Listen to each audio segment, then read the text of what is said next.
भगवान विश्वेश्वराय महादेवाय त्रयंबकाय त्रिपुरांतकाय त्रिकाग्निकालाय कालाग्निरुद्राय नीलकंठाय मृत्युंजयाय सर्वेश्वराय सदाशिवाय श्रीमन महादेवाय नमः। हर हर महादेव, जय महाकाल। রুদ্রজ্যোতি প্রোগ্রামে আমাদের প্রত্যেক দর্শক বন্ধুদের জানাচ্ছি স্বাগত। নিয়মিতভাবে আপনাদের কাছে আবারও আমরা চলে এসেছি। তবে আজকের প্রোগ্রামে আমরা কিন্তু কোনো ভিউয়ার্সের কল নিচ্ছি না। ভাবতেই পারেন যে কেন নিচ্ছি না, তার কারণ বিগত বিভিন্ন পর্বে আপনারা যারা যারা কল করেছেন, যারা যারা নিয়মিতভাবে প্রোগ্রাম দেখেছেন, যারা নিয়মিতভাবে প্রোগ্রাম ভালোবাসেন দেখতে, প্রত্যেকের প্রশ্নের উত্তর স্বরূপ যে কি করণীয়, বৈদিক জ্যোতিষশাস্ত্র অনুযায়ী কি করণীয়, আপনার সলিউশনের আপনি কি করবেন সব জানেন। আজকে আমরা বিশেষ করে বেশ কয়েকটা আলাদা আলাদা প্রসঙ্গের উপরে আলোচনাতে থাকছি। তার কারণ আপনাদের মধ্যে প্রচুর ভিউয়ার্স যারা ব্যক্তিগতভাবে চেয়েছেন জানতে যে এই প্রসঙ্গগুলো নিয়ে যদি আমরা একটু আলোচনা করি তাহলে এর সমাধানটা আপনারা জানতে পারবেন এবং সেটাকে প্রথমে প্রয়োগ করে দেখুন, আপনারা রেজাল্ট পাবেন।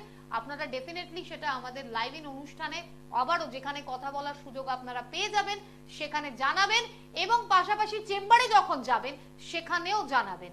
কারণ যে প্রক্রিয়াগুলো করার কথা এখন আপনাদের বলা হবে, আপনাদের দৈনন্দিন লাইফে আপনারা সেই পরিস্থিতিগুলোকে প্রায়শই দেখছেন কিন্তু বুঝতে পারছেন না যে কি করণীয়। তাহলে যেটা করণীয় সেটাই আজকে আমরা জানবো। আমাদের সঙ্গে উপস্থিত রয়েছেন স্বনামধন্য অ্যাস্ট্রোলজার আচার্য রিম্পা চ্যাটার্জি। আমরা তাকে স্বাগত জানিয়ে তার কাছ থেকে আজকে জেনে নিচ্ছি যে যে বিষয়ের উপরে আলোচনা হবে সেখানে আমরা বৈদিক মতে শিবক্রিয়া করে কিভাবে ভালো থাকতে পারবো। স্বাগত জানাচ্ছি আপনাকে। হর হর মহাদেব, জয় মহাকাল। দেখুন, আজকে প্রথম কথা হচ্ছে কোনো ফোন কলস তো নিচ্ছি না, তার একটাই কারণ হচ্ছে প্রত্যেকে, আমার প্রত্যেক ভিউয়ার্স, সে ছেলে হোক, যারা ছেলে তারা অফিসে চাকরি করে, তাদের সমস্যা অফিস নিয়ে যদি থাকে সেই সমস্যায় কোন শিবক্রিয়াটা আপনার করা উচিত সেটা যেমন আমি বলবো। বাড়িতে যে মা রয়েছে বা যে বোন রয়েছে তার বাড়িতে যদি পারিবারিক অশান্তি অর্থাৎ দাম্পত্য সমস্যা অত্যন্ত পরিমাণে বেশি থাকে, দাম্পত্য সমস্যায় যারা ভুগছেন তাদের জন্য কিন্তু আজকে আমি আপনাদেরকে একটা নতুন দিশা দেখাবো যে জিনিসটা আপনারা আগে কোনোদিনও শোনেননি। আর একটা হচ্ছে প্রত্যেকটা যেহেতু শাস্ত্রীয় বিধান সেই হিসেবে হয়তো আপনাদের কোনোটা করতে একটু অসুবিধা হতেও পারে, কিন্তু আমি বলবো খুব একটা কষ্টকর নয়। আপনারা শুনুন ভালো করে এবং অবশ্যই সেটা পারলে কালকেই করবেন এবং করে আমাদের এই মিডিয়াতে তো জানাবেনই আপনারা। সঙ্গে আমার বুকিং নাম্বার থাকছে। আপনাদের পজিটিভ অর্থাৎ ভালো কোনো স্থিতি পরিস্থিতি যাই হচ্ছে, কারণ খারাপের কোনো জায়গা এখানে নেই, যা হবে পজিটিভ হবে, আপনার যন্ত্রণা থেকে আপনার সমাধানের রাস্তা বেরিয়ে আসবে। প্রথমে আমি যেটা আসবো সুপর্ণা, অনেক ক্ষেত্রে আমরা দেখি যে প্রচুর বোনেরা আসেন যে দিদি আমার স্বামীর সঙ্গে অত্যন্ত সমস্যা, সেটা হতে পারে শ্বশুরবাড়ির লোকের জন্য, কোন তৃতীয় ব্যক্তির জন্য। সেক্ষেত্রে সবসময়তেই যে এক্সট্রা ম্যারিটালের ম্যাটার থাকে তা নয়, কোন কোন ক্ষেত্রে দেখা যায় দুজনের মধ্যে মানসিক ভাবে একটা ডিস্টেন্স রয়েছে, স্বামী স্ত্রীর মধ্যে কোনোভাবেই বনিবনা হচ্ছে না। স্বামী স্ত্রী যেদিকেই যাচ্ছে, মানে এক জায়গাতে যদি বাইরেও যায়, সাপোজ যদি ফুচকা খেতেও যায় বা ঘুরতে যায় বা কোনো একটা ট্যুরে গেল, সেখানেও অশান্তি। রীতিমতো বলছে দিদি আমি কাঁদতে কাঁদতে আসছি, ফেরার সময় কান্নাকাটি পরিস্থিতি। তো ঘুরতে গিয়েও শান্তি নেই। বাচ্চা বাড়িতে বড় হয়েছে, সেই বাচ্চার প্রত্যেকটা দিন বাবা মায়ের এই কলহ বিবাদ ঝগড়ার মধ্যে দিয়ে বড় হচ্ছে, যেটা কিন্তু আমাদের অ্যাকচুয়ালি কাউরিরই কিন্তু ঠিক কাম্য নয়, কখনোই না। কারণ এই যে সন্তানের সমস্যা, এটা কিন্তু আমরা যা উপার্জন করি বা যা করি সমস্তটাই কিন্তু আমাদের সন্তানের ভালোর জন্য করে থাকি, কিন্তু সেখানে নিজেরা যদি নিজেদের এই সম্পর্কের বাঁধনটাকে অন্তত একটু চালিয়ে নেওয়ার মতো করতে না পারি তাহলে কিন্তু বাচ্চার সমস্যাটা কিন্তু আমাদের সর্বাগ্রে হবে। সেই ক্ষেত্রে আমি প্রত্যেককে বলবো যে আপনারা আপনাদের বাড়িতে মায়েরা এটা করবেন। যে কোনো মেয়ে যদি এই সমস্যায় ভোগে যে তৃতীয় কোনো ব্যক্তির জন্য বা দুজনের মনোমালিন্যের জন্য সমস্যা হচ্ছে, তারা আটা বাড়িতে প্রত্যেকের থাকে, আটা যে আটার রুটি হয় সেই আটা দিয়ে আপনারা শিবলিঙ্গ তৈরি করবেন। কি করবেন? আটা গঙ্গা জল দিয়ে আপনারা মাখতে পারেন, অথবা বেস্ট হয় গঙ্গা জল দিয়ে, সব থেকে ভালো গঙ্গা জল দিয়ে তৈরি করা।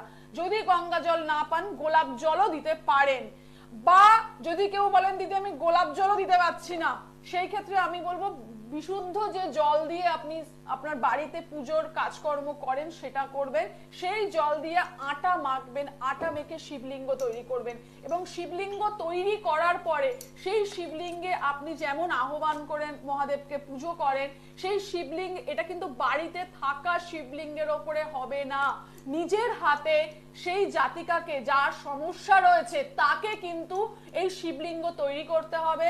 এই শিবলিঙ্গ তৈরি করার পরে কিন্তু গৌরীপীঠ রয়েছে, যেটা পিনাক সরু মতো যে পিঠটা থাকে, সেই পিঠে কিন্তু অবশ্যই আপনাদের টোটাল শিব পুজো আপনি যা জানেন, আপনি যদি কোনো মন্ত্র না জানেন শিবলিঙ্গ তৈরি করবেন, সেখানে অবশ্যই একটা বেলপাতা চন্দন দিয়ে সর্বাগ্রে দিয়ে দেবেন, আপনার কাছে আকন্দ ফুলের মালা থাকলে আকন্দ ফুল দেবেন, ধূত্র ফুল দেবেন, আপনি যেভাবে চান সেইভাবে পুজো করবেন, আপনার মনস্কামনা বলবেন, শেষে কিন্তু একটি লাল ফুল গৌরী পিঠে অবশ্যই দেবেন, এবং প্রভুকে ভোগ স্বরূপ বা প্রসাদ হিসেবে কিন্তু সাদা বাতাসা বা সাদা নকুলদানা আপনি অর্পণ করবেন। এতে করে আমি বলছি আপনাদের যে সাংসারিক মানে দাম্পত্য জীবনের সমস্যা, দুজনের মধ্যে ভুল বোঝাবুঝির ব্যাপার, এটা কিন্তু দূরীভূত হবে, এবং এই আটার শিবলিঙ্গ কিন্তু তৈরি করার পরে সেই দিনই বিসর্জন করে দেবেন। টোটাল পুজো যতটুকুনি আপনি জানেন সেখানে যেন একটুও খামতি না থাকে, শুধু ওম নমঃ শিবায়ের জপ যদি আপনি করেন, সেখানে অন্য কোনো, হয়তো আপনি স্নান মন্ত্র জানেন না, হয়তো আপনি আহ্বান মন্ত্র জানেন না, সেই ক্ষেত্রেও বলছি কেউ যদি কোনো মন্ত্র না জানে, শুধু আটার শিবলিঙ্গ তৈরি করে, আমি আগে অনুষ্ঠানে বলেছিলাম যে যেখানে আটার শিবলিঙ্গ তৈরি করবেন স্টিলের কোনো জায়গায় রাখবেন না, সেখানে কাঁসা বা পিতলের যে সরা হয় বা গামলা হয় তার মধ্যে রাখবেন, রেখে আপনি গঙ্গা জল দিয়ে অভিষেক করবেন, দুধ দিয়ে অভিষেক করবেন, অভিষেক অর্থাৎ স্নান করানো করবেন, করে আপনার টোটাল পূজা পদ্ধতি কমপ্লিট করবেন, গৌরী পিঠে দেবেন, অবশ্যই আমি বলবো লাল ফুল দিয়ে পূজা পদ্ধতি কমপ্লিটের পরে কিন্তু সেই শিবলিঙ্গ কিন্তু বিসর্জন দিয়ে দেবেন, এবং যে সরাটা রাখবেন মাটিতে, যেখানে আপনি সরাটা রাখবেন সেখানে কিন্তু কৈলাস অঙ্কন করতে ভুলবেন না। এটা আমি বলে দিলাম, কৈলাস অঙ্কন করা মানে হচ্ছে ত্রিভুজ একটি অঙ্কন করবেন, তার উপর দিক এবং দুদিক মোট তিনটে যে কর্নার, ত্রিভুজের যে তিনটে কর্নার, সেই তিনটে কর্নারে তিনটে ত্রিশূল অবশ্যই অঙ্কন করবেন। এইটি করে তার উপরে আপনি শিবলিঙ্গের পুজো আপনার মনস্কামনা বলে করুন, এবং আপনি এটাকে তারপরে বিসর্জন দিয়ে দেবেন। এটি করার পরে কিন্তু অবশ্যই সূর্য অস্তের আগে করবেন, করলে কিন্তু আপনার সাংসারিক বন্ধন কিন্তু অনেক সুদৃঢ় হবে, আপনার স্বামীর সঙ্গে কিন্তু সম্পর্ক অনেক ভালো হবে, এবং তারপর থেকে যতবারই বাড়িতে আপনি শিবলিঙ্গে আপনার মহাদেবের পুজো করবেন তখন কিন্তু নিচে কৈলাস অঙ্কন করে তারপরে কিন্তু মহাদেবকে তার উপরে রেখে পুজো করবেন, আপনার সমস্যার কিন্তু সমাধান হবেই হবে। দাম্পত্য সমস্যা এটা একটা অব্যর্থ শিবক্রিয়া, করে দেখুন ফলাফল আসবে, করবেন, এবং আমার বুকিং নম্বরে ফোন করে আমাকে জানাবেন, আমি যে সময় অ্যাভেলেবেল থাকি আপনাদের সঙ্গে আমি ডিরেক্টলি অনেক সময়তেই কথা বলেছি, আমার অ্যাসিস্ট্যান্টও কথা বলে, সেখানে অবশ্যই জানিয়ে দেবেন কেমন আছেন, ফল কিন্তু আপনারা প্রত্যেকে পাবেন। এবং দর্শক বন্ধুদেরকে আমরা বলবো যে যারা আজকে এই অনুষ্ঠান এখন দেখছেন, যারা কন্ট্যাক্ট করবেন, যারা ভাবছেন যে হ্যাঁ এইরকম পরিস্থিতি থেকে বেরিয়ে আসতে হবে, যারা চাইছেন নিজেদের কর্মক্ষেত্রে উন্নতি, আপনি চাকরি করছেন, আপনি চান চাকরিতে প্রমোশন, আপনি চান মাইনেটা বাড়ুক, আপনি চান নিজের পদোন্নতি, তাহলে এই যে ইচ্ছাগুলো, এই ইচ্ছাগুলোকে বাস্তবে কার্যকর করার জন্য আপনার জন্য কোন শিবক্রিয়া প্রযোজ্য এটা আপনাকে জানা প্রয়োজন। আর তার জন্য ব্যক্তিগতভাবে যখন আপনি আপনার জন্ম ছক বিশ্লেষণ করাবেন, বিচার করাবেন, সেটা কোথায় সুযোগ পাচ্ছেন? চেম্বারে। চেম্বারের ডিটেল জানিয়ে দিই, প্রত্যেক সপ্তাহে প্রত্যেক সোমবার হাওড়া ময়দানে পাচ্ছেন সুযোগ, পাচ্ছেন প্রত্যেক সপ্তাহে বৃহস্পতিবার শিয়ালদা, প্রত্যেক শুক্রবার পেয়ে যাবেন দক্ষিণেশ্বর। নামের বুকিং ফার্স্ট, এই কথাটা বারবার বলা, এবং তার জন্য আরো একটা কথা বলে রাখি, যারা বাইরের চেম্বারগুলোর জন্য অপেক্ষাতে থাকেন, যার মধ্যে শিলিগুড়িতে পেয়ে যাচ্ছেন আপনারা 14 তারিখ, আর দুর্গাপুরে পেয়ে যাচ্ছেন 17 তারিখ, এই চেম্বারগুলোর ক্ষেত্রেও আগাম 3-4 দিন আগে থেকে নামের বুকিংটা রাখবেন। নামের বুকিং করতে হবে 7407224236 এই নাম্বারে, যাতে চেম্বারে যখন যাবেন যেন আপনি সুযোগটা পান। হঠাৎ করে ইচ্ছা হলো পৌঁছে গেলেন, সেটা কিন্তু সম্ভব নয়। আমরা এবারে জেনে নেব যে কর্মক্ষেত্রে পদোন্নতি, এই মানে ইচ্ছাটা ম্যাডাম এটা আমাদের সবার আছে, প্রত্যেকের আছে, প্রত্যেকেই কিন্তু কাজের জায়গায় একটা কর্মোন্নতি চায়। ঠিক কথা। এবার আমাদের প্রত্যেকের জন্মছক তো ডিফারেন্ট, হাতের রেখাও ডিফারেন্ট। আমি বারবার অনেককেই বলি যে, অনেকে বলেন দিদি আমি যেতে পারছি না, আমি অনলাইনে করছি। অনলাইনে করতেই পারি, আমি অনলাইনে ডেফিনেটলি কনসালটেশন করি, কিন্তু ম্যাটারটা হচ্ছে সেক্ষেত্রে হাতটা দেখা যায় না, হাতের একটা কিন্তু ম্যাটার থাকে। তো প্রত্যেকের ইন্ডিভিজুয়াল যে জায়গাটা আমি বলবো যে আপনাদের হরোস্কোপে যাই থাক না কেন, আপনার হরোস্কোপে কর্মাধিপতির অবস্থান যাই থাক না কেন, এবং কালপুরুষ চক্রে কর্মের মেনলি অধিপতি কিন্তু আমরা শনিকে ধরি, এবং লগ্ন বেসিসে যে আপনার অধিপতি তার জায়গাটা দেখতে হবে। আমি আজকে বলবো যে কোন শিবক্রিয়া করলে তার যদি মন থেকে টান থাকে যে আমি আমার কর্মে উন্নতি করব, আমার সামনের যে বাধা আছে আমি দূর করব, তাহলে তার মনে যদি বিশ্বাস থাকে, এটা কিন্তু আপনি কোন রকমের শর্টকাট মেথডে যাচ্ছেন না, এটা আপনি মেনটেন করে দেখুন। যেমন ওষুধ প্রত্যেকদিন খেলে তবেই আমাদের ডায়াবেটিস কন্ট্রোলে থাকে, তবেই আমাদের প্রেসার কন্ট্রোলে থাকে, ঠিক সেরকম আপনার জন্মছকে কালসর্প দোষ থাকুক বা ধরে নিন গ্রহণ দোষ থাকুক বা আপনার কর্মাধিপতির পরিস্থিতি খারাপ থাক, আপনি কিন্তু কিছুটা সাপোর্ট এই শিবক্রিয়া করে পাবেন, এবং আপনি ফলাফলটা বুঝতে পারবেন হাতে নাতে। কি করবেন আপনি? যাদের অত্যন্ত পরিমাণে সিনিয়রের সঙ্গে সমস্যা রয়েছে, প্রত্যেকটা ক্ষেত্রে যাদের সিনিয়রের সঙ্গে সমস্যা রয়েছে, তারা অবশ্যই বিল্লমূল, আফলা বিল্লমূল যেখানে মূল বিক্রি হয় সেখানে যাবেন। আফলা বিল্লমূল সোমবার দিন আপনার বাড়িতে বা আপনার বাড়ির পাশে যে শিব মন্দির আছে সেখানে যাবেন। সেখানে গিয়ে শিবলিঙ্গে এবং গৌরীপীঠ অর্থাৎ পিনাকের দিকে আপনার পুরোহিত যদি থাকে পুরোহিতকে বলবেন, বা আপনি নিজে কিন্তু বাড়িতেও করতে পারেন যদি প্রতিষ্ঠিত শিব থাকে।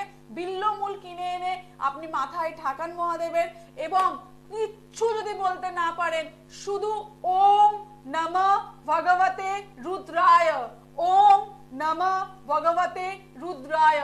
আপনার সিনিয়রের সঙ্গে সমস্যা, ওম নমঃ ভগবতে রুদ্রায় এর সঙ্গে এই বিল্লমূল আপনি ধারণ করবেন সোমবার দিন। রবির মূল কিন্তু রবিবার দিন ধারণ করা হয়, কিন্তু আমি আপনাকে বলছি এই মূল ধারণ করবেন সোমবার দিন। আপনার সিনিয়রের সঙ্গে আপনার সমস্যা যদি অত্যন্ত পরিমাণের থাকে, খুব বাড়াবাড়ি পজিশনে হয়ে যায়, সেখানে কিন্তু সফটনেস আসবে, সেখানে কিন্তু ঝঞ্ঝাট দূরীভূত হবে। সোম অর্থাৎ চন্দ্র, মায়া মমতা একটা একটা ইমোশন সেখানে কিন্তু ওয়ার্কআউট করবে। ঝট করে কোনো সিদ্ধান্ত কিন্তু আপনার এগেনস্টে আপনার সিনিয়র নেবে না। বিল্লমূলটা অবশ্যই এই মন্ত্রে আপনি পড়বেন, এবং অবশ্যই শিবলিঙ্গে কিন্তু আপনি ঠেকিয়ে শোধন করে তারপরে আমি যেটি বললাম এই মন্ত্রটি 11 বার বলে আপনি করুন, অবশ্যই কিন্তু এখান থেকে দূরীভূত হবেন। আর সঙ্গে একটা কথা বলে রাখি, ধরে নিন বাড়িতে আপনার শিবলিঙ্গ রয়েছে, আপনি বিল্লমূল পেলেন না, অনেকেই আছে যারা হয়তো মূলের দোকানে যেতে পারলেন না বা হলো না, তারা কি করবেন? তারা যেটা করবেন সেটা হচ্ছে নীল অপরাজিতা ফুল, নীল অপরাজিতা ফুল শনিবার এবং সোমবার, নীল অপরাজিতা ফুল শনিবার এবং সোমবার তারা অবশ্যই, এবং আর্থিক পরিস্থিতি দেখছেন যে কাজের জায়গায় আপনার পরিস্থিতি ভালো হচ্ছে না কোনো মতে, এই প্রবলেমও রয়েছে আপনার, সেই ক্ষেত্রে নীল অপরাজিতা ফুল শনিবার এবং সোমবার দিন মালা করে দিন, করে মহাদেবকে অভিষেক করান। সেই দিন যদি সম্ভবপর হয় নীল অপরাজিতার গাছ টবে হোক বা বাড়ির উঠোনে হোক, নীল অপরাজিতার গাছ কিন্তু আপনি বসান, অর্থাৎ চারা কিন্তু বসান, বসিয়ে সেই গাছটাকে সঠিক পরিচর্যা করুন। আপনার এই গাছ যত সুন্দর হবে, আমি বলছি আপনার কিন্তু শনি রিলেটেড সমস্যা, পরিশ্রম করছেন রেজাল্ট আসছে না, কাজের জায়গায় উন্নতি হচ্ছে না, এই সমস্যার সমাধান কিন্তু অবশ্যই হবে। এবং একটা কথা বলার অপেক্ষা রাখে না, প্রথম যে ফুলটা আসবে আপনার, প্রথম যে গাছে যে ফুলটা ফুটবে, খুব তাড়াতাড়ি ফুল আসবে ডেফিনেটলি, এবং আপনি যদি সঠিকভাবে রাখেন সেটা টবে হোক বা মাটিতে, সেই প্রথম ফুলটা কিন্তু নিবেদন করবেন আপনার বাড়ির আশেপাশে যে শনি মন্দিরে দক্ষিণাকালী থাকে, প্রথম ফুলটা কিন্তু নিবেদন করবেন আপনার বাড়ির আশেপাশে যে দক্ষিণাকালী মন্দির রয়েছে, শনি মন্দির এবং দক্ষিণাকালী পাশাপাশি থাকে, সেই দক্ষিণাকালীকে কিন্তু প্রথম ফুল অর্পণ করবেন এবং বাড়িতে শিবলিঙ্গে অর্পণ করবেন। আপনার কর্মের সমস্যা কিন্তু অবশ্যই মিটবে। আর একটা কথা হচ্ছে, অনেকেই জানতে চান যে দিদি নিজের বাড়িতে যদি আমি গাছ বসাতে না পারি, সেই ক্ষেত্রে কিনে নিয়ে এসে এটা আপনাকে কনস্ট্যান্ট করতে হবে, রেজাল্ট একটু কম হবে। আমি বলবো প্রথমে করুন, আপনি কিনে নিয়ে এসে প্রথমে করুন, কিন্তু গাছ, নীল অপরাজিতার গাছ বাড়িতে রাখুন, আপনার কিন্তু শনির নেগেটিভিটি কমবে। এবং প্রত্যেকটা দিন তো সম্ভবপর হবে না, কিন্তু শনিবার করে দক্ষিণাকালীর মন্দিরে কিন্তু এই ফুল অর্পণ করবেন। যদি দুটো ফুলও হয়, দুটো ফুলই আপনি গিয়ে আপনি অর্পণ করবেন এবং আপনার বাড়িতে শিবলিঙ্গে অর্পণ করুন, আপনার কিন্তু আমি বলবো শনির নেগেটিভিটি অনেকাংশে কমবে।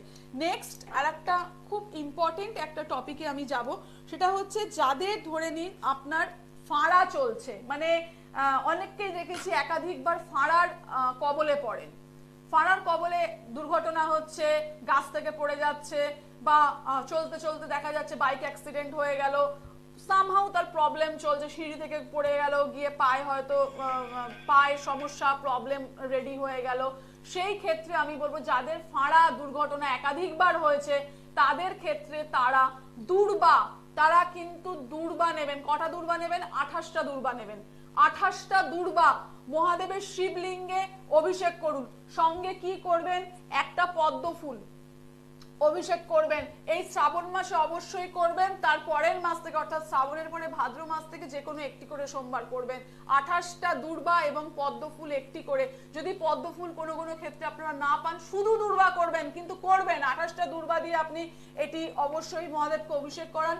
সঙ্গে অভিষেক মানে কি, মহাদেবের মাথায় আপনি 28টি দূর্বা রেখে দিবেন এবং তার আগে কিন্তু অগ্রে কিন্তু গণেশকে অবশ্যই দূর্বা দেওয়ার নিয়ম, না হলে আপনার এই পুজো সাকসেস হবে না।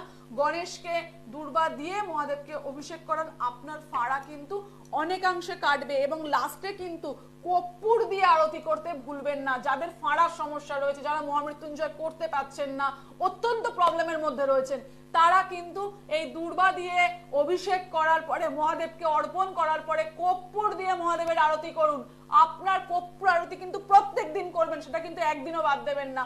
ফাঁড়া কিন্তু যদি খুব লাইফ রিস্কও থাকে, যদি খুব ডেস্টিনি খারাপ না থাকে, খুব নেগেটিভ যোগ না থাকে, তাহলে কিন্তু আপনার ফাঁড়া কিন্তু অনেকটা আমি বলবো দূরীভূত হবে ফাঁড়ার সমস্যা।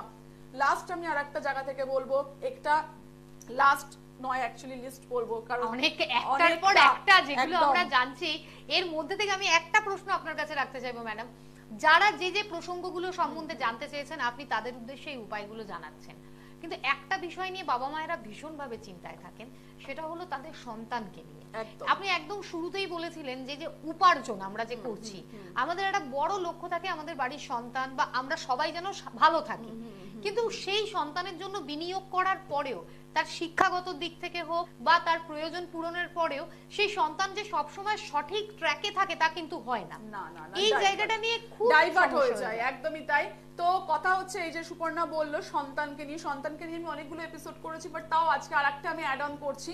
সেটা হচ্ছে যারা দেখছেন আপনাদের সন্তান কোন রকম ভাবে পড়াশোনার দিকে মনোযোগ নেই, ঠিক আছে, পড়াশোনা যেমন করছে কিন্তু সঙ্গটা খুব খারাপ সঙ্গে মিশে যাচ্ছে, বদ অভ্যাসের মধ্যে চলে যাচ্ছে, নেশার দিকে চলে যাচ্ছে, কোন রকম ভাবে বাবার সঙ্গে মায়ের সঙ্গে ভালো সম্পর্ক নেই, এই জায়গা থেকে দাঁড়িয়ে সন্তানকে যদি নিয়ন্ত্রণ করতে হয়, প্রথম কথা হচ্ছে পড়াশোনার দিকে নিয়ন্ত্রণ করতে গেলে, পড়াশোনায় মনোযোগ বৃদ্ধি করতে গেলে বুধকে স্ট্রং করা দরকার, বুদ্ধিকে স্ট্রং করা দরকার। কারণ যে বাচ্চার বুদ্ধি স্ট্রং থাকবে সে বদ সঙ্গে যাবে না, সে তার ক্যারিয়ারের দিকে এগোবে।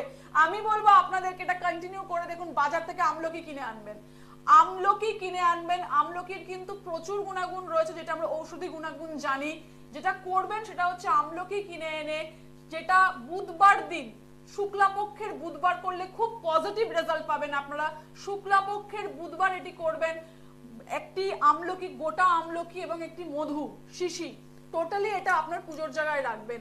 করার পরে এই যে আমলকি এবং মধু যেটা পুজোর জায়গায় রাখবেন, সেটা মহাদেবের সামনে রাখবেন, প্রসাদ স্বরূপ নয়, শুধু সামনে রাখবেন। রাখার পরে এই আমলকি এবং মধু কিন্তু আপনারা ওইখানেই রেখে দেবেন। পরের বুধবার অর্থাৎ এক বুধবারে রাখবেন, এক সপ্তাহ সেটি কিন্তু আপনার শিবলিঙ্গের পাশেই থাকবে মধু এবং আমলকি।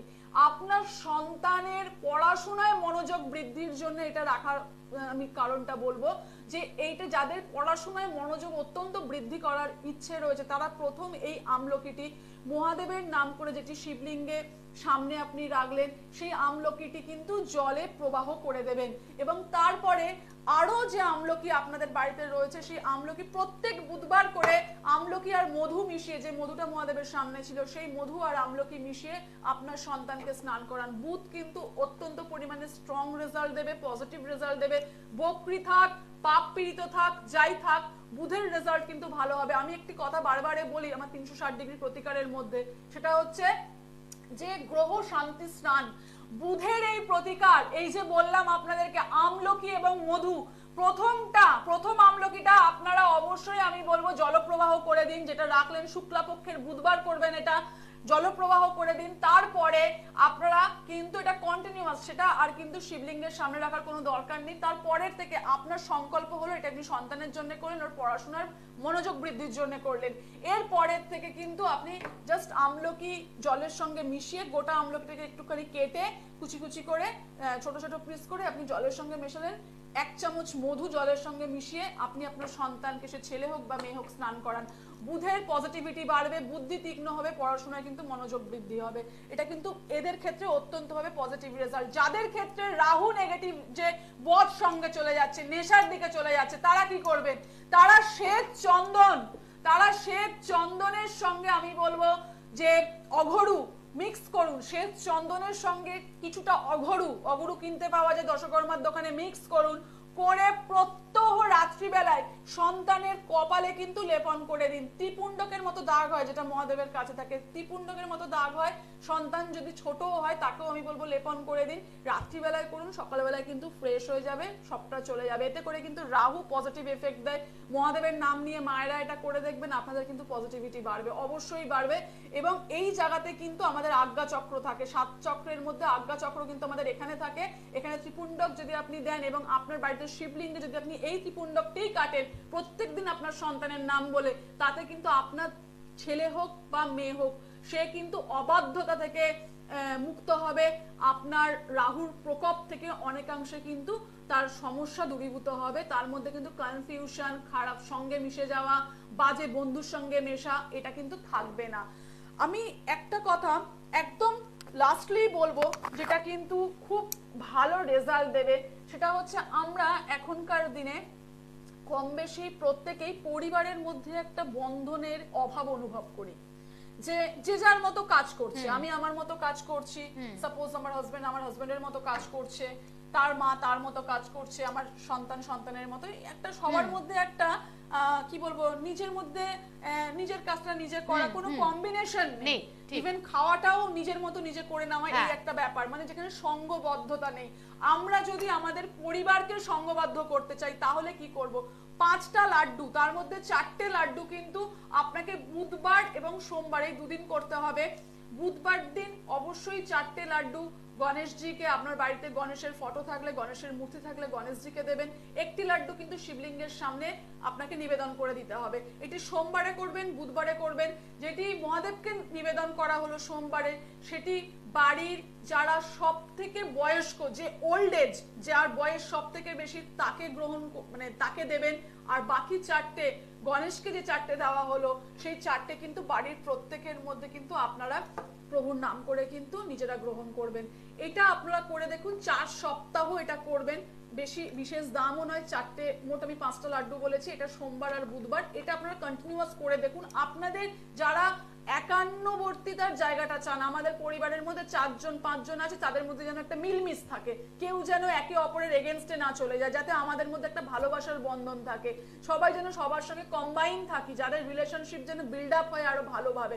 মায়ের সঙ্গে ছেলের যেন কম্বিনেশন ভালো থাকে, স্বামীর সঙ্গে স্ত্রীর ভালো থাকে, বাবার সঙ্গে মেয়ের ভালো থাকে। প্রত্যেকটা ক্ষেত্রে আমি বলবো সোম এবং বুধবার এই লাড্ডুর জায়গাটা কিন্তু বিশেষভাবে আমি বলবো উপযোগী। এটা আপনারা 4 সপ্তাহ করে দেখুন। এবং বাকি যে কটা আমি উপায় বললাম আপনাদেরকে, সন্তানকে নিয়ে বলুন বা রাহুর জন্য, রাহুর প্রকোপ থেকে সন্তানের মুক্তির জন্য শ্বেতচন্দন বিশেষভাবে উপযোগী, অঘরু অবশ্যই মিক্স করবেন, রেজাল্ট কিন্তু দ্বিগুণ হবে। এগুলো যদি কন্টিনিউ করেন, প্রত্যেকটা শাস্ত্রীয় বিধান, রেজাল্ট পাবেন। অবশ্যই কালকেই করবেন, আর আমাকে কিন্তু অবশ্যই জানাবেন আপনারা কি ধরনের রেজাল্ট পাচ্ছেন, কেমন আছেন। প্রত্যেকটা শিবক্রিয়া আপনার জীবনের উন্নতি এবং দেবাদিদেব মহাদেবকে স্মরণ করে করুন। রেজাল্টের মধ্যে যন্ত্রণা দেখুন আপনার জীবনে যদি থাকে, সমাধান কিন্তু প্রভুর কাছে অবশ্যই রয়েছে। এই বিশ্বাস নিয়ে আজকে আসছি, আবার দেখা হবে। ভালো থাকবেন প্রত্যেকে। হর হর মহাদেব। দূর